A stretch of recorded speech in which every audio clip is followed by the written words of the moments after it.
Friends, मैं हूं नदीम मंसूरी और आप देख रहे हैं स्टेप टू स्किल्स। दोस्तों, बहुत ही आसान से शब्दों में समझाने का प्रयास करूंगा। आपको कोई कैलकुलेशन नहीं करनी है, सिर्फ ध्यान से सुनना है और समझना है। वीडियो शुरू करने से पहले एक बात क्लियर कर देना चाहता हूं दोस्तों कि वीडियो का उद्देश्य सिर्फ ओवरलैपिंग और एमआरसी की जानकारी देना है। वीडियो का उद्देश्य किसी जाति या किसी कास्ट का पक्ष लेना बिल्कुल बिल्कुल नहीं है। इसलिए इस वीडियो को आप सिर्फ जानकारी के उद्देश्य से ही देखें और सुने। तो चलिए शुरू करते हैं। सबसे पहले हम समझ लेते हैं ओवरलैपिंग को, कि ओवरलैपिंग क्या होता है। देखो, ओवरलैपिंग हमारी चयन प्रक्रिया का ही एक सिस्टम है। अब ये सिस्टम किस तरह का है और इसमें क्या होता है वो मैं आपको समझा देता हूं। इसको मैं एक उदाहरण देकर के समझाता हूं। मान लीजिए कहीं पर 100 पदों को भरा जाना है। अब ये 100 पद सारे के सारे एक कैटेगरी के तो नहीं होंगे। इनमें कुछ पद रिजर्व होंगे और कुछ अनरिजर्व होंगे। यानी कुछ पद एससी, एसटी और ओबीसी के लिए आरक्षित होंगे और कुछ पद अनारक्षित होंगे। तो यहां हम ये मान के चलते हैं फॉर एग्जाम्पल कि इन 100 पदों में 50 पद आरक्षित हैं और 50 पद अनारक्षित हैं। अब इन पदों को भरने के लिए एक परीक्षा का आयोजन होता है और उस परीक्षा में एक कट ऑफ रखा जाता है। अब मान लीजिए कि उस कट ऑफ को पार करने वाले 200 अभ्यर्थी पास हो जाते हैं। अब पद तो हमारे पास 100 हैं और अभ्यर्थी पास हो गए 200। तो ऐसी स्थिति में हम क्या करते हैं समझ लीजिए। ऐसी स्थिति में हम एक मेरिट तैयार करते हैं। और ये मेरिट कैसे तैयार होती है? ये मेरिट तैयार होती है अभ्यर्थियों के प्राप्त अंक के अनुसार। इस परीक्षा में जिस कैंडिडेट ने सबसे ज्यादा अंक प्राप्त की वो सबसे ऊपर रहेगा, उसके बाद उससे कम वाला, उसके बाद उसके कम वाला, और ऐसे होते होते ऊपर से लेकर और नीचे तक 200 के 200 अभ्यर्थियों की एक मेरिट तैयार की जाएगी। और जब ये मेरिट तैयार हो जाएगी उसके बाद ऊपर के 100 अभ्यर्थी ले लिए जाएंगे। यहां तक समझ में आ गई बात? अब आगे बढ़ते हैं। अब ये जो हमने 100 कैंडिडेट्स लिए हैं, तो देखो यहां अब कोई कैटेगरी की बात नहीं हो रही है। यहां इन 100 के 100 कैंडिडेट्स में एससी, एसटी के भी शामिल हैं, ओबीसी के भी शामिल हैं और सामान्य वर्ग के कैंडिडेट्स भी इसके अंदर शामिल हैं। और सब के सब मिक्स हैं। ध्यान से सुनिए, सब के सब इसमें क्या है? मिक्स हैं। क्योंकि ये जो मेरिट बनी है ये जातिवार नहीं बनी है, बल्कि ये बनी है प्राप्तांक के अनुसार। अब इन कैंडिडेट्स को काउंसलिंग के लिए बुलाया जाएगा और काउंसलिंग इनकी टॉप से शुरू की जाएगी। यानी जो सबसे ऊपर है, जिसने सबसे ज्यादा अंक प्राप्त किए हैं, उसको पहले नंबर पे बुलाया जाएगा, उसके बाद सेकंड वाले को, थर्ड वाले को, और इसी तरीके से 1 बाय 1 करके सभी कैंडिडेट्स को बुलाया जाएगा और उनको उनके जिले की चॉइस पूछी जाएगी। ठीक है, समझ में आ गई बात? अब यहां जो ध्यान देने योग्य बात है वो ये है कि जो पदों को भरने की प्रक्रिया होगी वो सामान्य वर्ग के पदों से शुरू की जाएगी।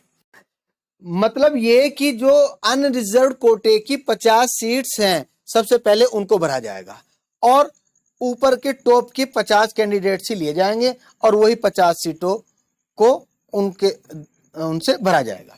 अब देखिए भाई, एक बात और आप ध्यान दीजिए कि ऊपर के जो टॉपर हैं 50, तो वो 50 ऐसा नहीं है कि सारे सामान्य वर्ग के होंगे, वो मिक्स हैं। उसमें एससी, एसटी का भी शामिल हो सकता है और उसमें ओबीसी का भी शामिल हो सकता है, क्योंकि मेरिट तो आपके प्राप्तांक के अनुसार बनी है। अब मान लीजिए कि इन 50 सीटों में 10 कैंडिडेट्स सामान्य वर्ग के आ जाते हैं, तो उनको तो अपनी सीट मिली गई। अब 11वां कैंडिडेट जो आ रहा है वो 11वां कैंडिडेट ओबीसी का है। अब वो ओबीसी का है और रिजर्व कोटे का है, लेकिन अपनी मेरिट के हिसाब से वो अनरिजर्व कोटे में पहुंच गया और वहां जब पहुंच गया तो उसका जो सिलेक्शन होगा वो सामान्य वर्ग की सीट पर होगा।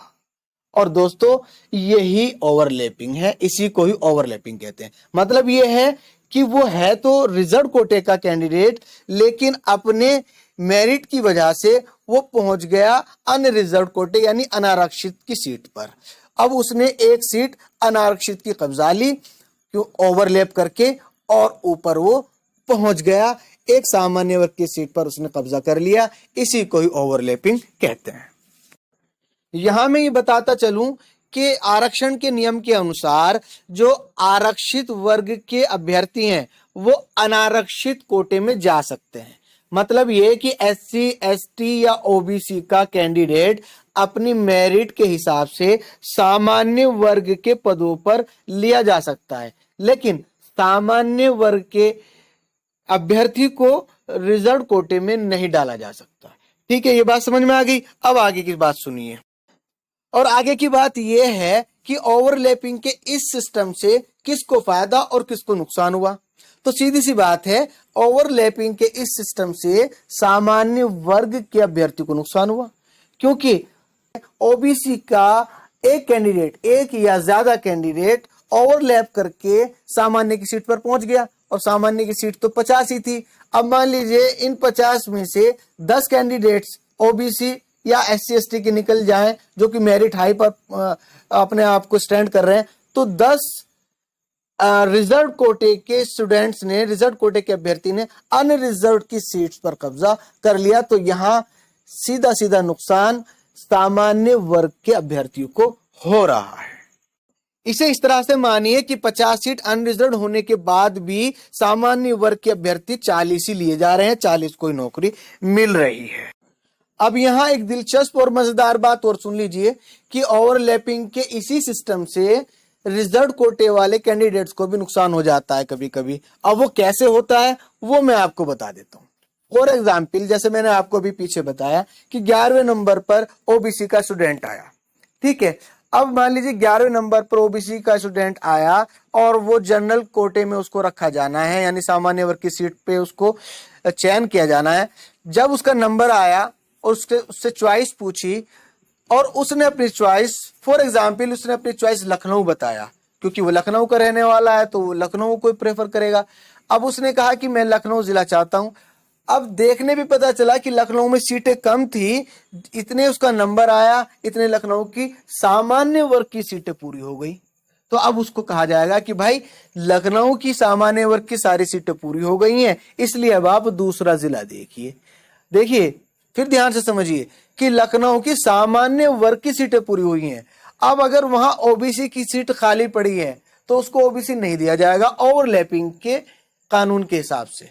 वो चूंकि ओवरलैपिंग के कानून के हिसाब से सामान्य वर्ग पर फाइट कर रहा है, तो सामान्य वर्ग की सीट पर ही उसको भर्ती किया जाएगा। अब उसको कहा जाएगा कि लखनऊ से अलग आपको फला दूसरा जिला दिया जा सकता है, क्योंकि उस जिले में सामान्य वर्ग की सीट खाली है, यहाँ लखनऊ में सामान्य वर्ग की सीट खाली नहीं है, इसलिए यहाँ पर आपको सीट नहीं मिल सकती। तो इस कंडीशन में हाई मेरिट होने के बाद भी, ओबीसी का कैंडिडेट होने के बाद भी उसको ये नुकसान हो जाता है कि वो अपना होम डिस्ट्रिक्ट नहीं पाता। 68,500 वाली भर्ती में ऐसा ही कुछ हुआ था कि ओबीसी के हाई मेरिट वाले कैंडिडेट दूर दूर चले गए थे अपने जिले से, और जबकि लो मेरिट वाले वो अपने होम डिस्ट्रिक्ट पा गए थे। तो ये बहुत विवाद का कारण बना था, और इसी विवाद को देखते हुए 69,000 भर्ती में ओवरलैपिंग के साथ साथ एक कानून लागू किया गया जिसको हम MRC के नाम से जानते हैं। अब MRC क्या होता है वो उसको आप समझ लीजिए ध्यान से। MRC की फुल फॉर्म होती है मेरिटोरियस रिजर्व कैंडिडेट। अब ये MRC किस प्रकार की प्रक्रिया है वो मैं आपको समझा देता हूं। तो देखो भाई, ओवरलैपिंग के कानून में तो ये होता था कि मान लीजिए कोई रिजर्व कैटेगरी का कैंडिडेट, यानी SC ST या OBC का कोई कैंडिडेट अपनी हाई मेरिट की वजह से वहां ऊपर जनरल कैटेगरी की मेरिट में पहुंच जाता था, तो उसको सामान्य वर्ग की सीट पर ही अपॉइंटमेंट उसका किया जाता था। लेकिन MRC में दूसरे तरह का कानून है, और MRC में उसके पास दोनों ही ऑप्शन होते हैं। मतलब ये कि जैसे ही एक हाई मेरिट वाले OBC किसी स्टूडेंट का काउंसलिंग में जैसे नंबर आता है, और सपोज उसने लखनऊ ही मांग लिया कि मुझे लखनऊ चाहिए, तो देखा जाएगा कि लखनऊ में सामान्य वर्ग की कोई सीट खाली है। अगर सामान्य वर्ग की कोई सीट लखनऊ में खाली हुई तो उसके चॉइस के हिसाब से उसको लखनऊ मिल जाएगा, और अगर वहां पर सामान्य वर्ग की कोई सीट खाली नहीं हुई तो अब दूसरा अटेम्प्ट किया जाएगा ओबीसी में। देखा जाएगा कि क्या ओबीसी कैटेगरी में कोई सीट खाली है। अगर ओबीसी कैटेगरी में कोई सीट खाली हुई तो उसको ओबीसी की सीट अलॉट कर दी जाएगी और उसको लखनऊ जिला दे दिया जाएगा, क्योंकि इसकी चॉइस थी। यही एमआरसी का रूल है। तो अब ये जान लेते हैं कि एमआरसी सिस्टम से किसको फायदा और किसको नुकसान हुआ। तो देखो भाई, ओबीसी को वो स्टूडेंट जिसकी हाई मेरिट थी, ओवरलैपिंग में उसको सिर्फ सामान्य वर्ग में जाना था, तो लखनऊ में अगर सामान्य वर्ग नहीं मिला तो उसको दूसरा जिला देखना पड़ता। लेकिन एमआरसी के चलते उसको सामान्य वर्ग में अगर सीट खाली नहीं थी तो उसको ओबीसी वर्ग में सीट मिल गई और उसको मनचाहा जिला मिल गया। तो देखा जाए तो इस ओबीसी कैंडिडेट को तो फायदा हुआ इस एमआरसी के रूल से, लेकिन साथ ही साथ ओबीसी वर्ग के दूसरे कैंडिडेट्स को नुकसान हुआ। वो इस तरह से, क्योंकि उसने ओबीसी की एक सीट को ऑक्यूपाई कर लिया।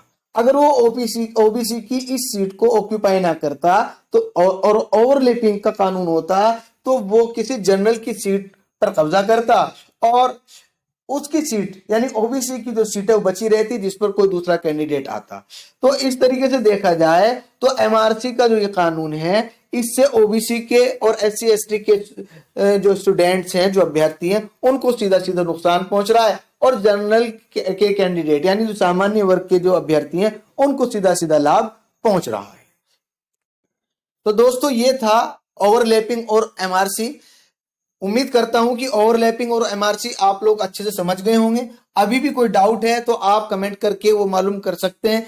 मेरा प्रयास रहेगा कि आपके सभी डाउट्स को मैं क्लियर कर पाऊं, और अगर पूरी तरह समझ गए हैं तो भी कमेंट करके जरूर बताएं, ताकि मुझे मालूम हो कि मेरी दी जानकारी से आप संतुष्ट हैं या नहीं है। तो दोस्तों, अगर आप मेरी जानकारी से संतुष्ट हैं और आपको ये वीडियो अच्छी लगी है तो प्लीज आप चैनल को सब्सक्राइब करें, लाइक करें और वीडियो को शेयर करें। और आपका शेयर और आपका लाइक ही हमारा मनोबल बढ़ाता है और इसी के बलबूते पर हम अच्छी से अच्छी वीडियो बनाने की कोशिश करते हैं। फिलहाल आज की वीडियो में इतना ही कुछ था। आगे के लिए बने रहिए। स्टेप टू स्किल्स में विदा चाहूंगा। जय हिंद, जय भारत।